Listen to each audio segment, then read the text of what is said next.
Boa noite, amados irmãos. Boa noite. Vamos dar início ao nosso culto de doutrina, logo após a oração. Peço aos amados irmãos que elevem seu pensamento ao nosso Deus, que vamos fazer uma oração pedindo a direção dele para essa realização deste culto.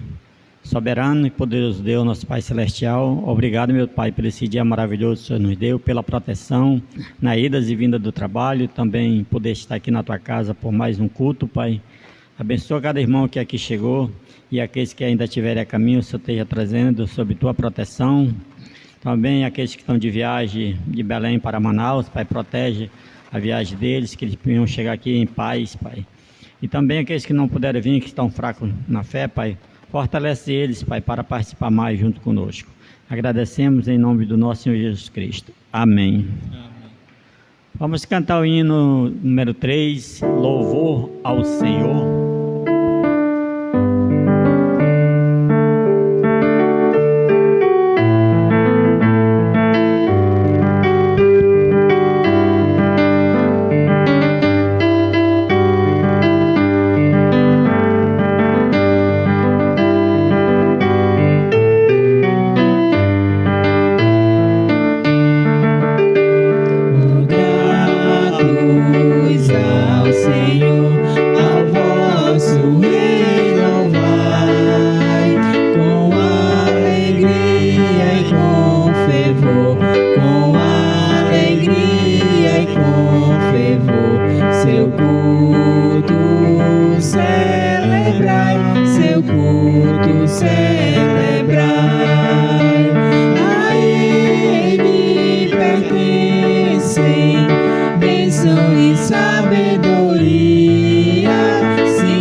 Louvando a nosso Deus, o 580, vem visitar a tua igreja.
Sentar, amada irmã, vamos fazer a leitura da palavra de Deus no livro Colossenses, capítulo 2, do versículo 8 ao 15.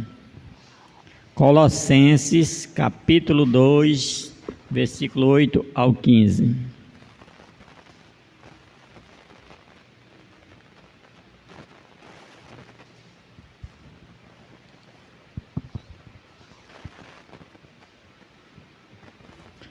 Colossenses, capítulo 2, do versículo 8 ao 15. Amém. Vamos ler a palavra do nosso Deus. Cuidado que ninguém vos venha enredar com sua filosofia e vãs sutilezas, conforme a tradição dos homens, conforme os rudimentos do mundo e não segundo Cristo. Porquanto nele habita corporalmente toda a plenitude da divindade. Também nele estáis aperfeiçoados. Ele é o cabeça de todo principado e potestade. Nele também fostes circuncidados, não por intermédio de mãos, mas no despojamento do corpo da carne, que é a circuncisão de Cristo. Tendo sido sepultados juntamente com ele no batismo, e no qual igualmente fostes ressuscitados, mediante a fé no poder de Deus, que ressuscitou dentre os mortos. E a vós outros, que estáveis mortos pelas vossas transgressões e pela incircuncisão da vossa carne, vos deu vida juntamente com ele, perdoando todos os nossos delitos, tendo selado e escrito de dívida que era contra nós e que constava de ordenanças, o qual nos era prejudicial, removeu inteiramente, encravando-o na cruz, e despojando os principados e as potestades, publicamente o expôs ao desprezo, triunfando deles na cruz. Amém. Peço ao nosso amado irmão Mateus que faça uma oração pela palavra do nosso Deus.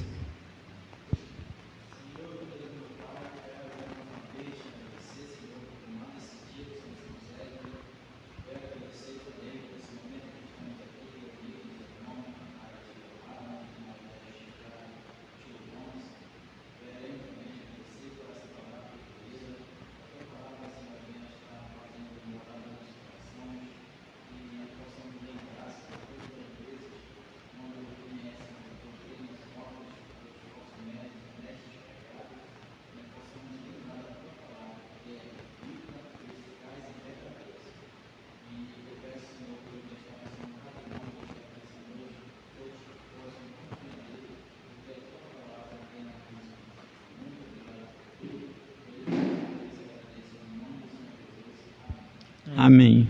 Poder sentar, amados irmãos. Agora teremos o cântico ofertório do hino do nosso cantor cristão, o 301, Crê e Observa. Aqueles irmãos que tiverem suas ofertas, pode trazer aqui à frente.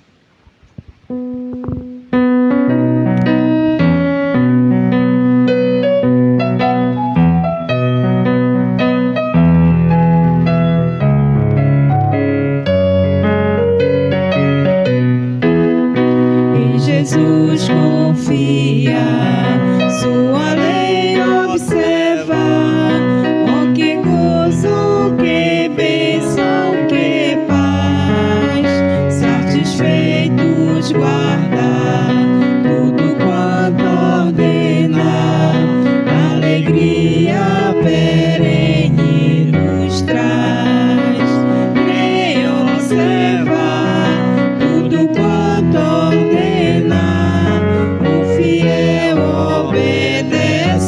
Ao que Cristo manda, o inimigo falaz e a calúnia mordaz, Cristo pode desprestigiar.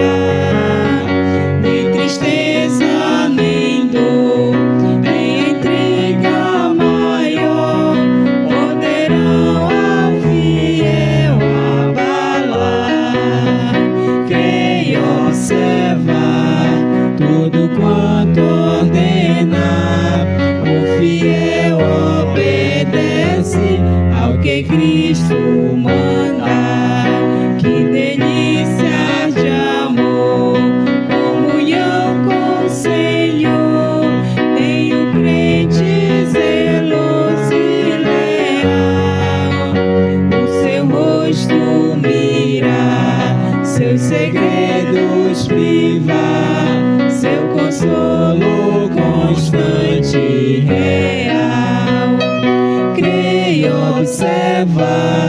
tudo quanto ordena.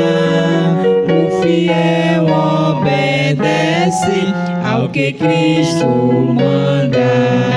Resoluto, Senhor, e com fé zelador, os teus passos queremos seguir, teus preceitos guardar, o teu nome exaltar, sempre a tua vontade cumprir. Creio, observar tudo quanto ordena. O fiel obedece ao que Cristo manda. Amém. Obrigado, irmã. Vamos orar. Soberano e poderoso Deus, nosso Pai, obrigado, Pai, por esse momento aqui, onde foi recolhida a oferta para o mantimento da Tua casa, que o Senhor esteja abençoando cada um, Pai. Também abençoe essa oferta para suprir as necessidades do Teu tempo, Pai. Agradecemos também pelos amados irmãos que aqui puderam chegar, Pai. Abençoa também, Pai, a mim que estou na direção e logo mais também o nosso irmão Mateus, que vai trazer a reflexão da palavra. Agradeço e oro em nome de Cristo Jesus. Amém. Passa a palavra ao nosso irmão.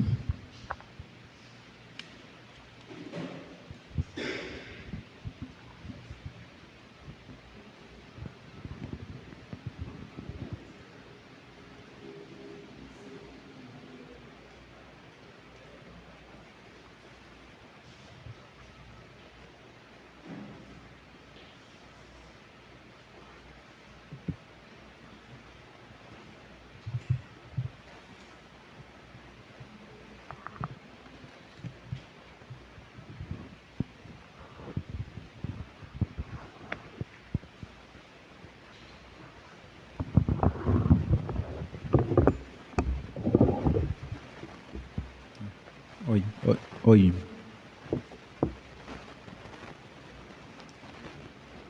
Boa noite, amada igreja. Quero saudar a igreja com a graça e a paz do Senhor. Amém? Irmãos, vamos nessa noite estudar um pouco, né?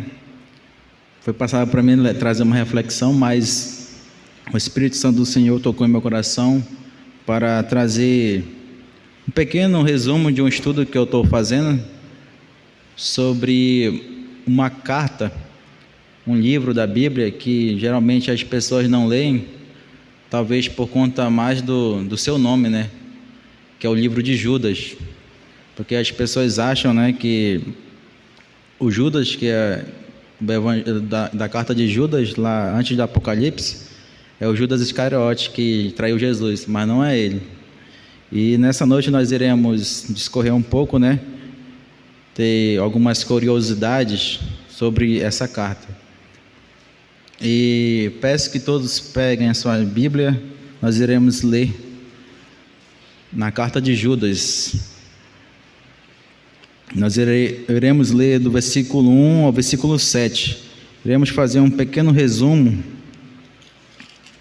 sobre essa carta.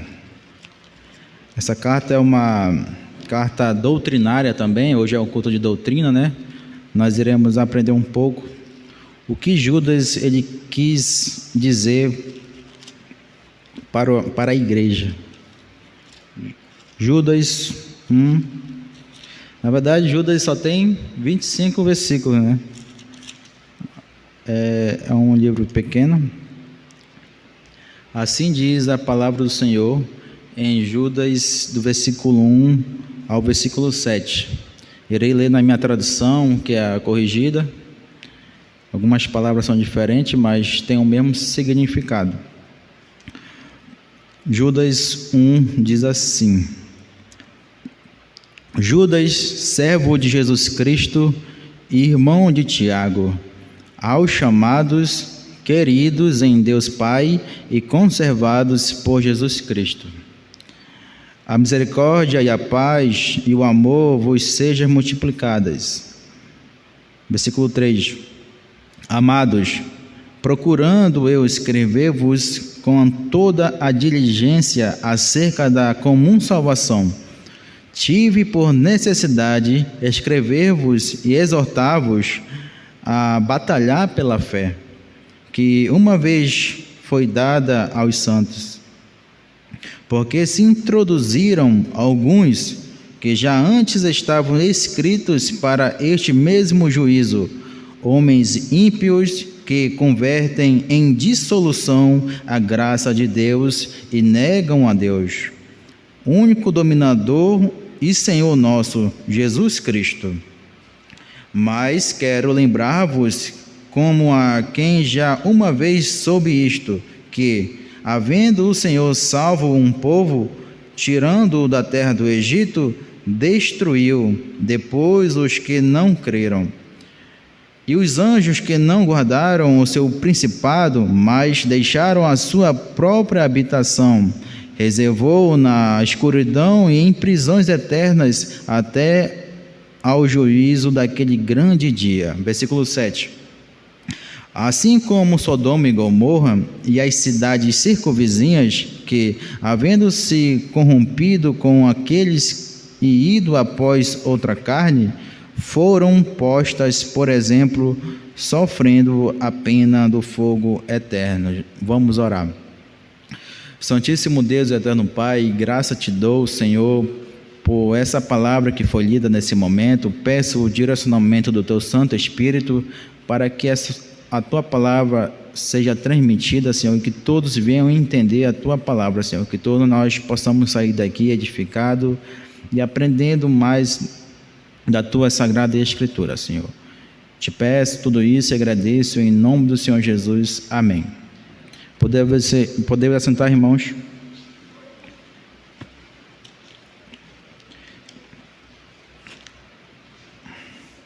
Irmãos, irei falar algumas curiosidades deste livro.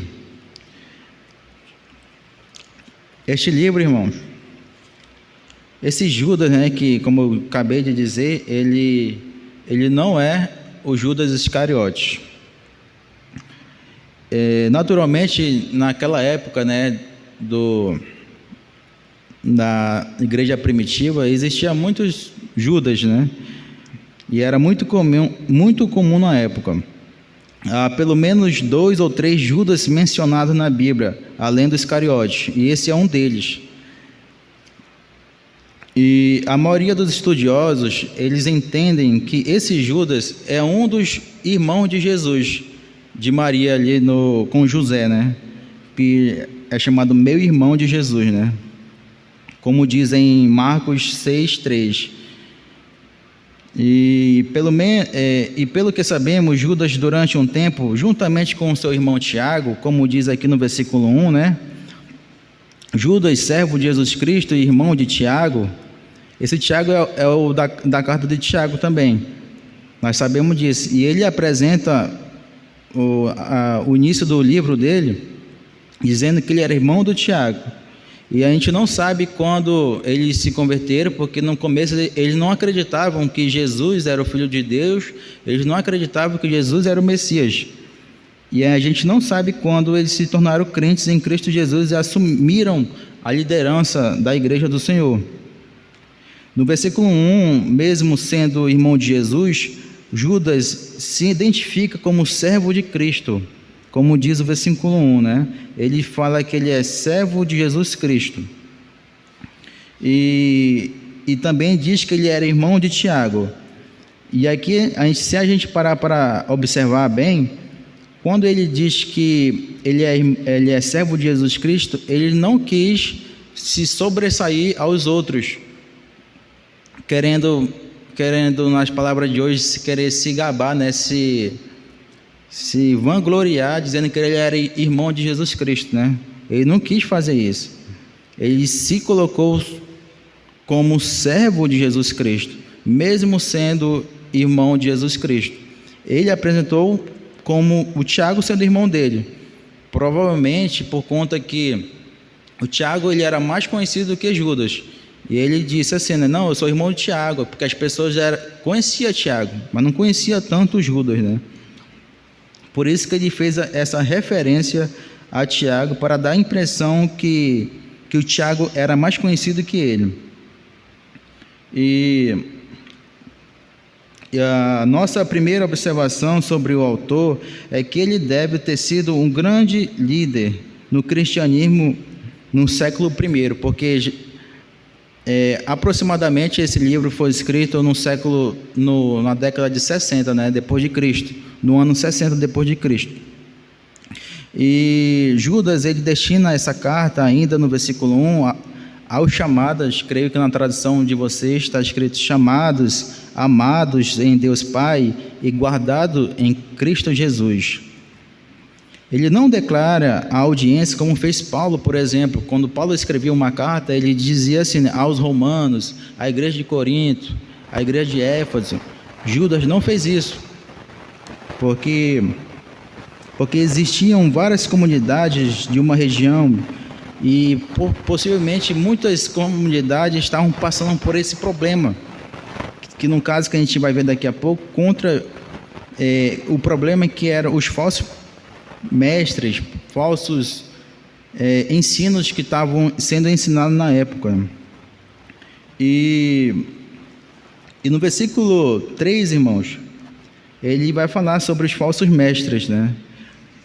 Ele diz, amado, no versículo 3, quando apregava toda a diligência em escrever-vos acerca da nossa comum salvação, foi que me senti obrigado a corresponder-me convosco.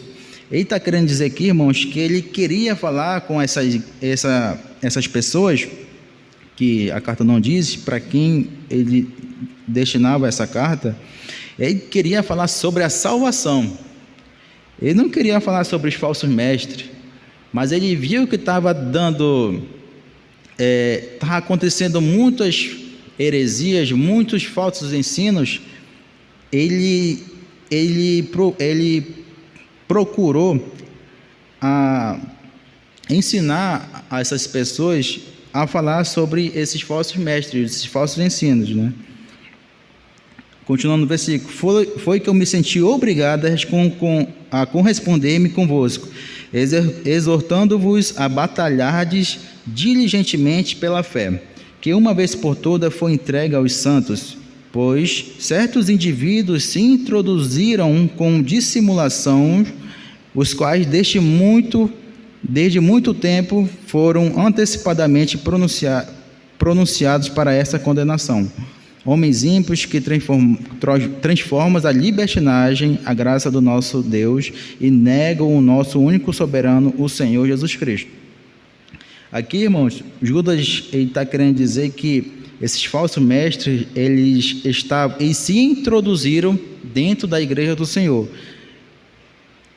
Às vezes a gente pensa, né, que hoje em dia tem muito, né, falsos mestres, falsos ensinos, mas desde essa época da igreja primitiva, né, os primeiros cristãos, já existia falsos mestres, falsos pregadores, falsos ensinos, já existia isso. E Judas está aqui falando sobre esses falsos mestres, né? E ele queria exortar a igreja, alertar a igreja sobre esses indivíduos, né? Que ele diz aqui que são homens ímpios, ele diz, né? Nesses 2 versículos, Judas explica a razão pela qual escreveu a carta. No versículo 3 diz que estava começando a escrever uma carta, a carta na qual falaria a respeito da salvação, como eu disse, né?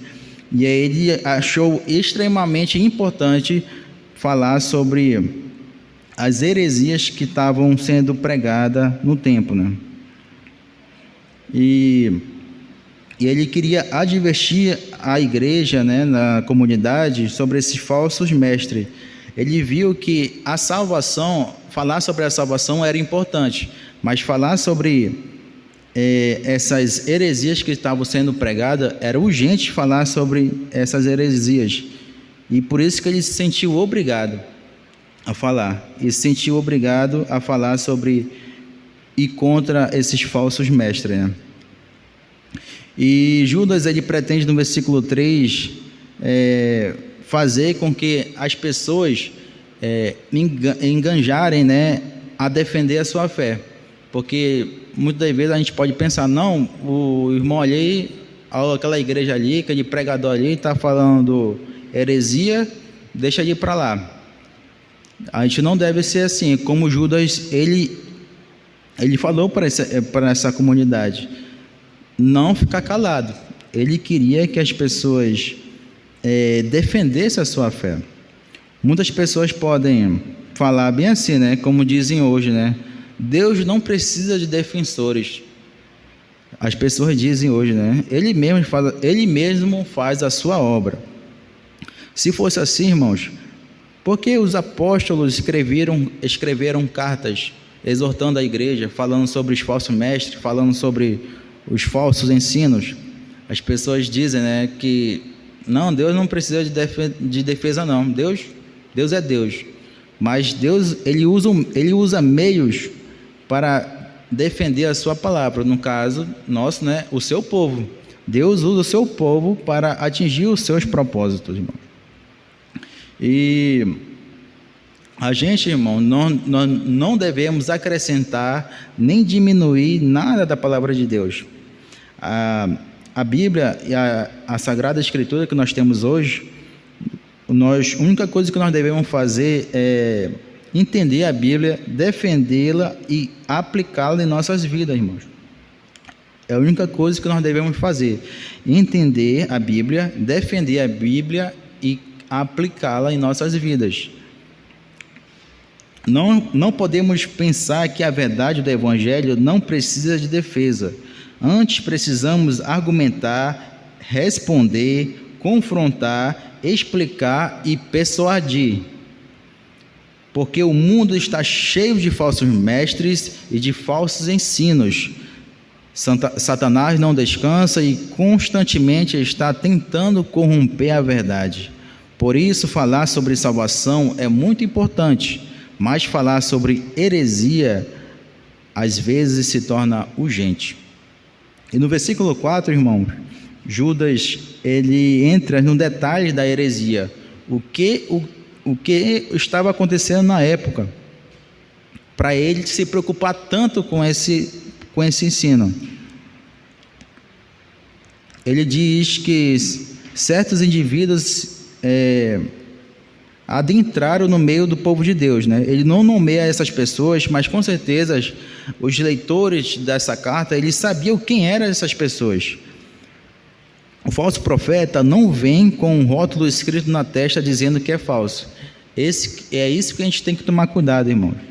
Que o falso mestre, o falso profeta, o herege, ele não vai estar escrito na testa dele: eu sou herege, eu sou falso profeta. Ele não vem assim, irmão.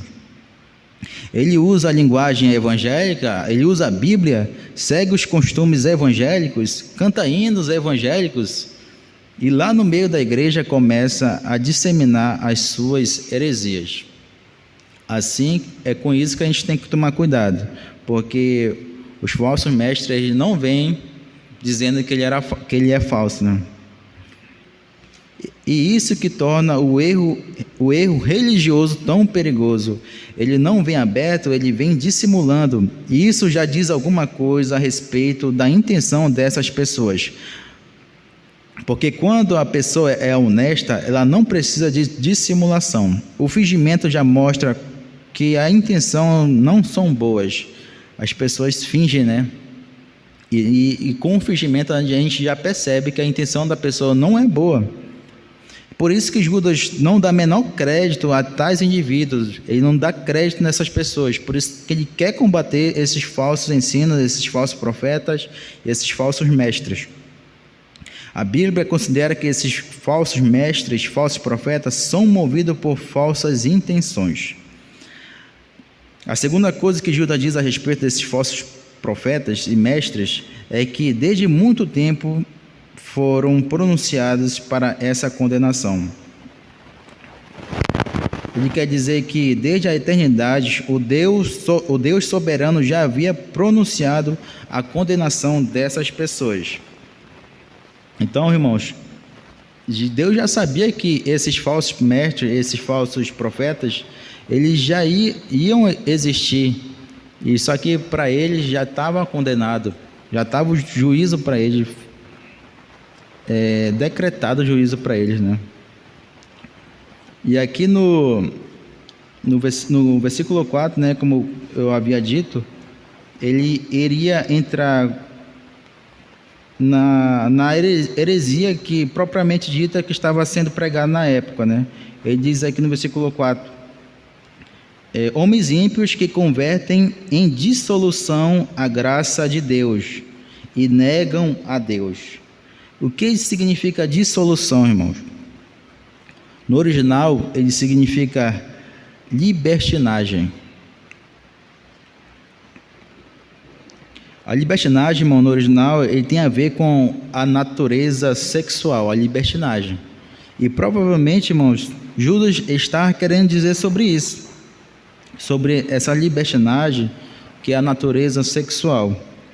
Pelo que Judas diz, o que esses mestres ensinavam era: fomos salvos pela graça de Deus, a salvação é mediante a fé em Cristo Jesus, logo podemos viver de maneira que quisermos. Era isso que estava sendo ensinado na época, irmão. Que como a gente é salvo pela fé, pela graça, eles ensinavam que a gente poderia viver do jeito que a gente quiser. E isso não é verdade. A graça não foi para isso. A graça não foi feita para isso. E isso que estava sendo ensinado. E Judas estava querendo combater essa heresia, né? E porque o que fazemos não afeta a nossa salvação, pois ela é pela graça, não por obras.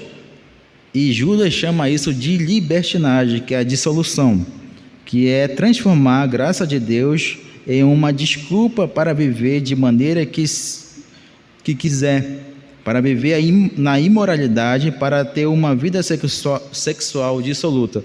Na época tinha muito isso. Por isso que provavelmente ele estava falando sobre a prostituição, a vida sexual, né?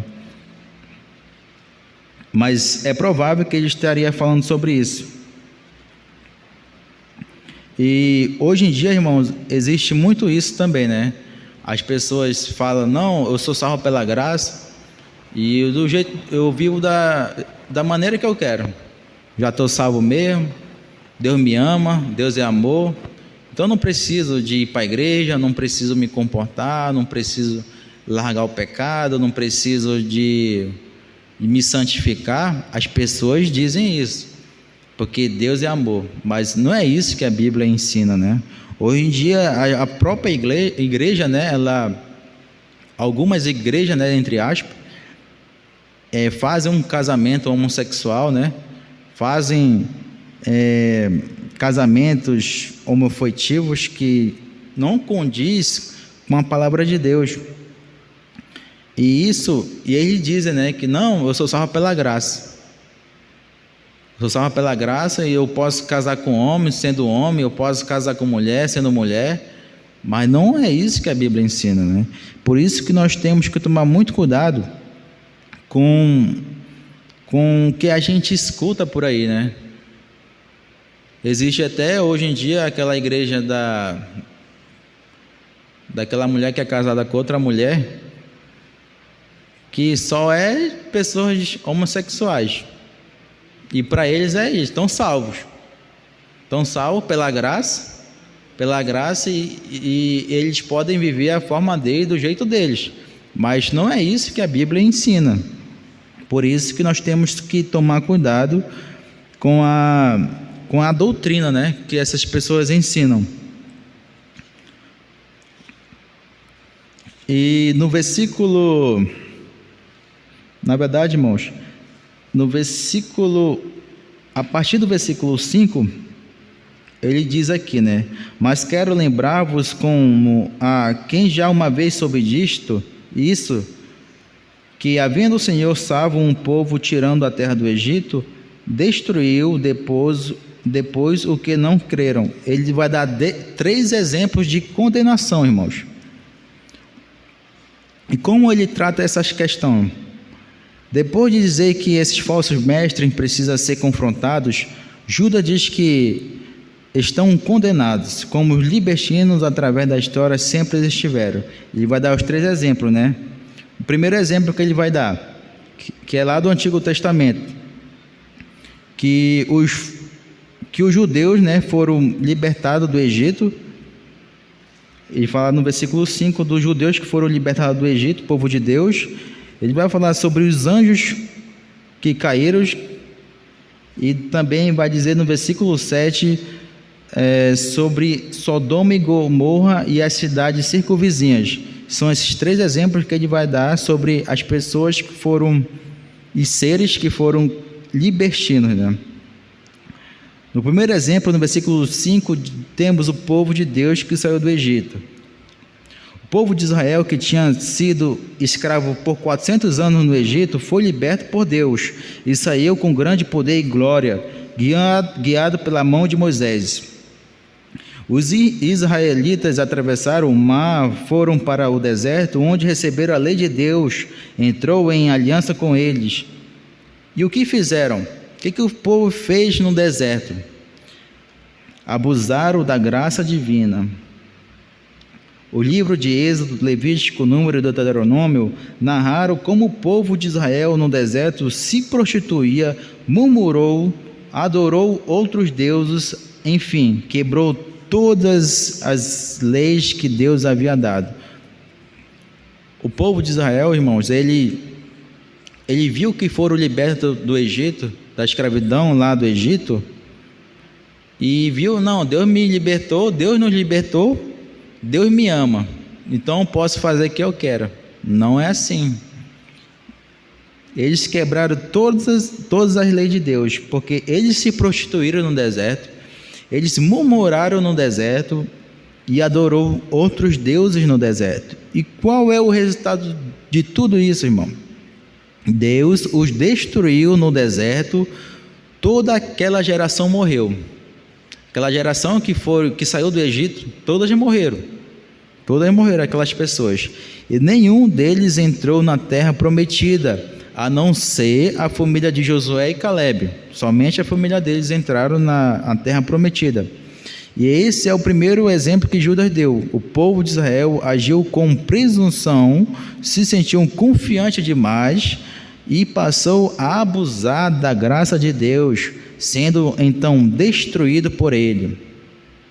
E ele pode fazer a mesma coisa conosco hoje, irmãos, porque Deus, ele continua sendo o mesmo. Ele continua sendo o mesmo. E o segundo exemplo que ele dá é no versículo 6, que ele fala dos anjos. Os anjos que não guardaram o seu estado original, mas abandonaram o seu próprio domicílio, ele tem guardado sob trevas em algemas eternas para o juízo do grande dia. A referência aqui, irmãos, a referência aqui é Satanás e seus anjos, criados por Deus como anjos para a glória de Deus e para o seu serviço, mas descontentes com o seu próprio domicílio, com o seu próprio status, resolveram que queriam mais. Eles queriam mais, eles queriam estar igual, até acima de Deus, né? E com o próprio, queriam ser como o próprio Deus, tomar o lugar de Deus. Mas uma vez vemos seres, mesmo que uma outra ordem de seres como anjos, abusando da graça de Deus, porque eles não estavam satisfeitos com o benefício que receberam, querendo ir além do que Deus havia estabelecido. O resultado é que Deus os guarda em algemas, como diz no versículo 6. Eles guardam em algemas eternas para o juízo final. Isso, irmãos, é uma maneira figurada, porque o diabo ele não está preso com corrente assim, né? Nem os demônios estão presos com corrente. É uma maneira figurada de dizer que Satanás está preso de uma maneira inevitável e figuradamente apenas aguardando a execução da sua pena, que será no juízo final, né? Que eles vão ser lançados para dentro do lago de fogo, junto com as pessoas que não entregaram sua vida para Jesus, né? E o terceiro exemplo que Judas dá, né, sobre as pessoas que foram libertinas, que diz aqui no versículo 7, ele fala sobre Sodoma e Gomorra e as cidades circunvizinhas. Versículo 7 diz assim: como Sodoma e Gomorra e as cidades circunvizinhas que, havendo-se entregado à de prostituição, como aqueles seguindo após outra carne, são postas, por exemplo, do fogo eterno, sofrendo punição. O erro de Sodoma e Gomorra, assim como as cidades vizinhas, foi como Judas diz, e após outra carne. O que significa isso? Trata-se de um eufemismo, que quer dizer que o homem, em vez de ir atrás da mulher, que é o natural, né? O homem ia atrás da mulher e a mulher atrás do homem, é o natural. Ele foi atrás da outra carne, no caso, de outro homem. E isso era libertinagem, né? De Sodoma e Gomorra e a cidade circunvizinha. É uma maneira atenuada de falar a respeito da homossexualidade, um recurso que a Bíblia usa muito, né? A Bíblia evita usar uma linguagem que provoque a imaginação, valendo-se de eufemismo, sugerindo que quer dizer sem maiores detalhes, mas o que ela apresenta é suficiente para nós. De modo que Deus destruiu a cidade e as colocou como exemplo do fogo eterno. Como Judas diz, ou seja, Sodoma e Gomorra permanece como símbolo daquilo que Deus fará com aqueles que abusam do seu privilégio e da sua graça, avançando além da sua misericórdia. Então, irmãos, o povo, ele acha, o povo, né, o ser humano acha que como Deus é amor, a gente pode viver da maneira que a gente quer. Até muitas pessoas acham que todas as religiões levam para Deus, né? Mas não é todas as religiões que levam para Deus, né? Porque quem leva a Deus é somente Jesus. Somente Jesus, ele é o mediador entre Deus e os homens. Só por meio de Jesus que nós somos salvos, né? E uma observação final aqui, como a gente já encerrou no versículo 7, né, que vamos ler até aqui. Há quem suponha que Deus não existe, né, como dizem hoje, né, os ateus. Deus não existe. Ou se existe, é que Ele é um Deus tolerante, que não se preocupa com o que fazemos ou o que deixamos de fazer. As pessoas acham isso, né? Que como Deus é amor, Deus é tolerante, Deus tem paciência comigo, Deus conhece meu coração, né? E Deus não se importa comigo. As pessoas acham isso, né? Esses exemplos estão aqui para dizer: isso não é verdade. Há um Deus que conhece você, a sua vida e a intimidade do seu coração, tudo que você faz e tudo que você faz. É um Deus que já deixou claro, através do registro bíblico, que Ele tolera o mal até um certo ponto, como Ele fez com os anjos que caíram, né? O povo no deserto e Sodoma e Gomorra e as cidades circunvizinhas. Ele tolera até um certo ponto, mas não vai permitir que a sua graça seja manipulada, ou seja, usada como desculpa para viver uma vida fora dos padrões de Deus. Então, irmãos, nós temos que tomar cuidado para nós não abusarmos da graça de Deus, né?